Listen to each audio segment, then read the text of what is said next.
Hey guys, welcome back to Axis and Allies, the Garrison. Detroit here, coming to you from the bunker in Rochelle Park, New Jersey, with the fifth installment of the YouTube Wars. It is a new season of the YouTube Wars, and of course, a couple of announcements before we proceed with this very interesting Russia turn, which is not really so interesting as we all know. Usually, Russia sits on the sidelines until it gets attacked by our nemesis, Germany. Okay, however, a couple of months ago, I had announced that I would be hosting an event this coming August. Unfortunately, because what you guys all well know, coronavirus hit and we went into lockdown quarantine. Hence, we had to make changes to our summer plans. I was hoping that my wife and my kids would be going away on vacation, which would mean then that I would be able to host an event here at the Garrison. That has all changed now. So as a consequence, I'm officially postponing the event here that I was planning to have here in the bunker in Rochelle Park. So I'm sorry, guys. I know that I had already made the announcement and some of you had already made commitments to come here to the Garrison. But unfortunately, this whole thing with the virus struck, and of course, plans had to change here at home. And as a consequence, we'll not be able to host the event. So for now, we're delayed. We are postponed until further notice. I'm hoping that maybe later on this year, maybe November or December, I'll be able to host the event that I've been looking forward to hosting for those members of the community that were invited. Anyway, that's that housekeeping over and done with. Let's go ahead then with the beginning of this new season of the YouTube Wars. Axis Powers, okay? It's going to be a total of 7 players. We have a full house, which is interesting. I think maybe the only other game that we hosted that were a total of 7 players involved was, I think, the first season and second season. Okay, ever since then we have not had a full house, and I believe that may be the case. Could be wrong though. Anyway, Axis Powers will be played by my very good friend. Germany will be played by VK Cowboy, who's been on a hiatus. He's been gone for almost a year. It's been a year almost since VK Cowboy last played a BBR game. So he'll be, actually it's been a year since he last played. Will be controlling Germany. Italy will be controlled by Hambone from the HQ, and Italy will be controlled, Japan will be under the command of our good friend Field, who making his debut at the YouTube Wars. First time playing here at the YouTube Wars. So Field, welcome to this tournament. I'm sure that you'll enjoy this event. And of course, we are happy to have you on board. Okay, the Allies. Allies will be controlled by Matt Todd. UK will be under the command of Hilltop Pillbox, and Enza Canarans will be controlled by G.I. Joe. And of course, last but not least, Russia will be under the command of yours truly, Detroit. So very interesting. Let's see how things pan out. And guys, let the chips fall where they may. Let's commence. All right, guys, so here we are. It is, before we start the Russian turn, just want to do a quick recap of where Germany is. Let's not forget, Germany is under the command of VK Cowboy. Germany was able to, in effect, neutralize both of the British fleets in sea zones 111 and 110. So both of the fleets are now non-existent and have been sunk to the bottom of the sea.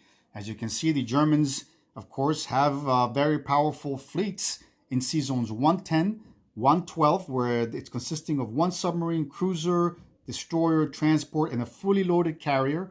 Sea Zone 110, you have 2 submarines and a battleship. And of course, Paris did fall to the German Blitzkrieg. All right, let's go over to the Eastern Front, where Germany has started to mobilize and has moved forces into Poland and Romania for a potential Barbarossa sometime either G2, G3, or an eventual G4 attack against the Soviet Union with an Operation Barbarossa. There was a little bit of a hiccup for the Germans, though. They were planning to perform a ping pong here. However, the effectiveness of the Blitzkrieg was so powerful that the Germans ended up taking over Yugoslavia, so they could not perform the ping pong. Hence, these forces that normally would rebound from Yugoslavia into Romania ended up getting stuck in Yugoslavia.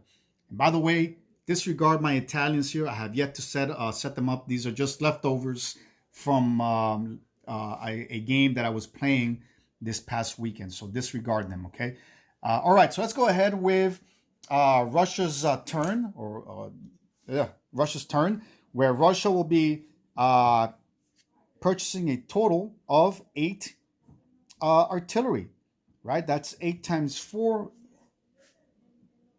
Let me see something. That's 8 artillery times 4 is 32, plus 1 weapons technological development. That's 36. Russia will be carrying over 1 IPC. That's a total of 8 artillery that the Soviet Union will be purchasing this round. Okay, so that's that. And of course, because Germany did not attack Russia, okay, we'll be going then. That means that Russia is not at war, which means then that I'm going to go straight into non-combat movement. So let's go ahead and do that. Okay. All right, let's take my fleet in season 115, consisting of a cruiser and submarine. We'll be going into season 113. All right, I have a Russian submarine in season 127, somewhere around here. It'll make steam or sail at electric power, I guess, at a movement of 1, 2, and 3. It is now in season 124. The 3 infantry that are in Vyborg will move west at a movement of 1, 2, and 3 into Leningrad. The 2 infantry in Karelia will move into Leningrad as well. All right. Here in Leningrad, we have 6 infantry and 1 artillery. They'll be moving south into Belarus. Okay, so that's a total of 7 infantry currently in Belarus and 1 artillery. 1 infantry from Archangel will move into Belarus. There you go. All right, disregard this fighter is not here, the one in Archangel. That's a mistake. All right. I have 3 infantry from Baltic states will move into Belarus. Not Belarus, I'm sorry. Belarus. 2 infantry from Eastern Poland will move back into Belarus as well. There you go. Actually, you know what? Let me move them into Western Ukraine instead. I'd rather have that. Okay. All right, I got 1 infantry from Bessarabia moving into Western Ukraine. I have an additional 3 infantry from the Ukraine moving into Western Ukraine. There you go. All right. Now the Russians have 1 tank and 1 mechanized infantry moving into at a movement of 2. Actually, they're going to be railed at a movement of 3. 1, 2, 3 into the Western Ukraine as well. These 2 infantry in Caucasus will remain in the Caucasus. And you know what? The armor and mechanized infantry that were railed into Western Ukraine, I'm going to place him instead in the Ukraine. I think that's a better choice for now. All right, drop something. Let me pick that up. All right. Now the Russians have 1 armor and mechanized infantry at a movement of 2. Actually, 2. 1 and 2 will move into Western Ukraine. I have 1 infantry at a movement of, will be railed into Belarus. 1 and 2. The Russian tactical bomber and fighter at a movement of 1, 2, and 3 will be landing in Leningrad.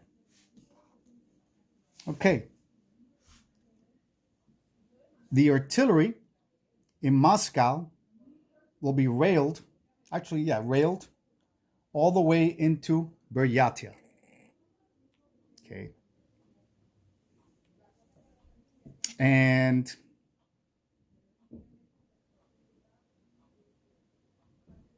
the remaining AAA, actually, I have two AAAs in Russia, will be moved up to Tunguska. There you go. All right. Am I forgetting anything here? No. Okay. Actually, I am. Let's go over to the Soviet Far East. The 6th Infantry in the Amur will move into Buryatia, as well as the other 6 in Sakha will move into Buryatia as well, along with the 2 AAAs into Buryatia. Okay, disregard the Japanese here. I have yet to set them up. I have not done that yet. Okay, and I believe that does it for Russia for now. And I'm going to go ahead and place my newly built units, and I have 8 of them, 8 artillery. I'm going to place 3 new artillery in Leningrad. That's 3. Going to place an additional 3 in the Ukraine. That's 3 in the Ukraine. And an additional 2 in Russia. Okay.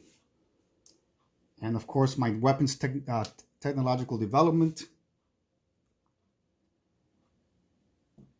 You know what? I'm going to put 1. Let's do this.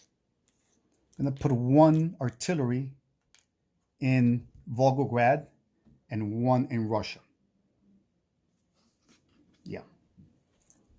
All right. So let's go ahead then with final disposition of forces. And let's start first in the Far East, where I have 18 infantry in Buryatia, along with 2 AAAs and 1 artillery. Okay. In Tunguska, you have 1 AAA. In Moscow, you have 1 AAA, 1 artillery. In Volgograd, 1 artillery. In Caucasus, 2 infantry. In Bessarabia, 1 infantry. In Ukraine, I have 1 armor, 1 mechanized infantry, and 3 artillery. In Western Ukraine, the Russians have 7 infantry, 1 mechanized infantry, 1 armor, and 1 artillery. Okay. In Belarus, there's a total of 5, 6, 7, 8, 9, 10, 11, 12 infantry. That's 6, 7, 8, 9, 10, 11, 12 infantry, 1 artillery. Okay, Leningrad, we have 3 artillery, 5 infantry, 2 AAAs, 2 fighters, and 1 tactical bomber. C-Zone 113, 1 submarine, 1 cruiser. C-Zone 124, 1 submarine. And I believe that does it for the Russian recap, disposition of forces, and Russia, since it's not at war, will not be collecting any national objectives. Hence, Russia will be carrying over a total of 37 IPCs for round 2. All right. It is now Japan's turn, and Japan is under the command of Moffett Field. All right, Moffett, good luck, my brother. As I like to say, guys, bunker down and play.